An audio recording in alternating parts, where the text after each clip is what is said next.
Deep down, a dark thought crossed Amaka's mind. People already think I'm the loose one, she thought. So why not let them think Zainab is the same as I? 2 days later, whispers had already begun. At the stream, two women leaned closer as they fetched water. At the market, a tomato seller paused mid sentence and lowered her voice.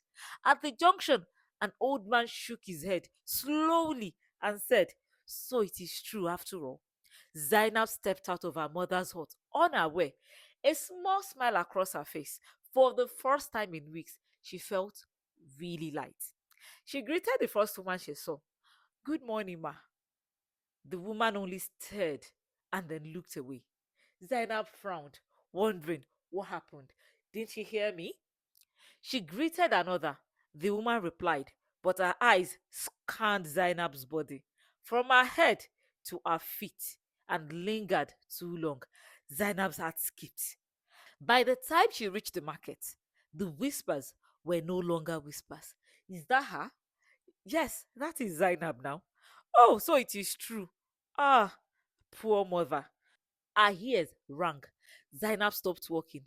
She asked quietly, "Please, what is true?" No one answered her. Someone laughed nervously. Someone else clicked their tongue. Another voice said, "Children of nowadays, they have no shame." Zainab felt the ground shift beneath her feet. Her chest tightened. Her palms grew cold. She turned and ran. In the evening, when Zainab couldn't take the betrayal anymore, she walked back quietly to Amaka's house and met her outside. Her legs trembled, but her voice was steady. She asked, "Amaka, why did you tell people my secret?" Amaka said, "I was only asking for advice. You know how village people talk," while avoiding Zainab's eyes. Zainab's heart cracked. "But I trusted you." Amaka snapped defensively. "So I should carry your problem alone? Everyone has issues, oh Zainab. Stop acting holier than thou." Zainab was short of words as she couldn't believe the words that came out of her best friend's mouth. That sentence ended the friendship. Quietly, she walked away, knowing that she would never have anything to do with Amaka again. And softly, she sang to herself, "Amaka disappoints me." Zainab withdrew from everyone. She focused on her work. Her mother focused on survival. Eventually, her mother gathered money and sent her to learn tailoring in Ilaje town. This was to ensure that Zainab focused while she think less of their embarrassing situation.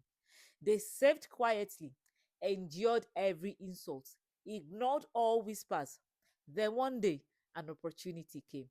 One influential woman visited the fashion shop where Zainab was training in Ilaje and noticed a dress Zainab was sewing.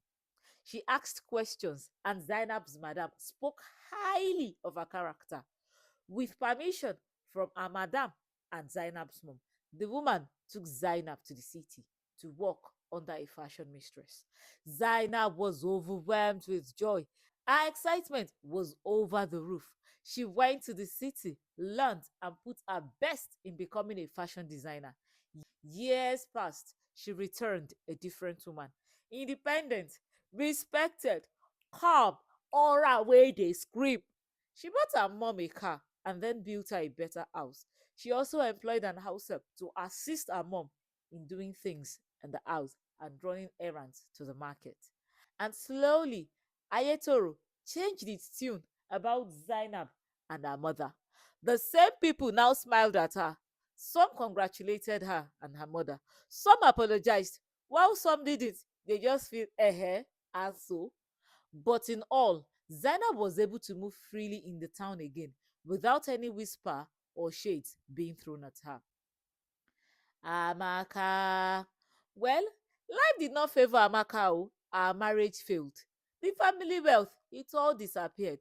She returned home with her two children she bore for a man, who has unfortunately ran away.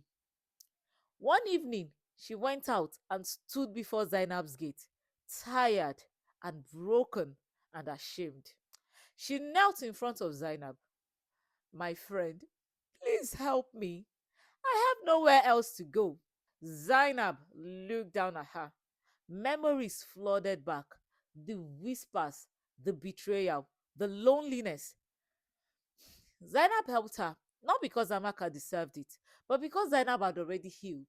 She believed that what happened pushed her to become a better person in life. She gave Amaka money to pay her rent, foodstuffs to cook, and to eat for herself and the kids, and also gave money to start a small trade to sustain herself. But she said calmly, Amaka, I forgive you, but we cannot be close again.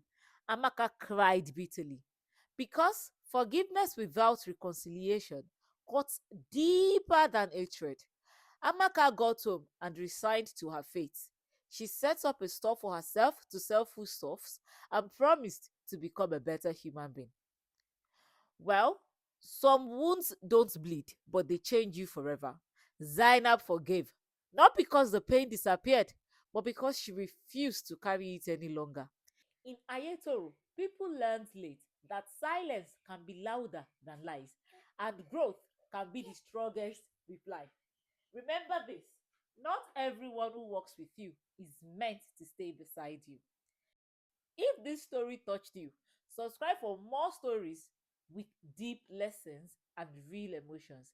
Kindly like, share, because someone you know needs this story today. Thank you.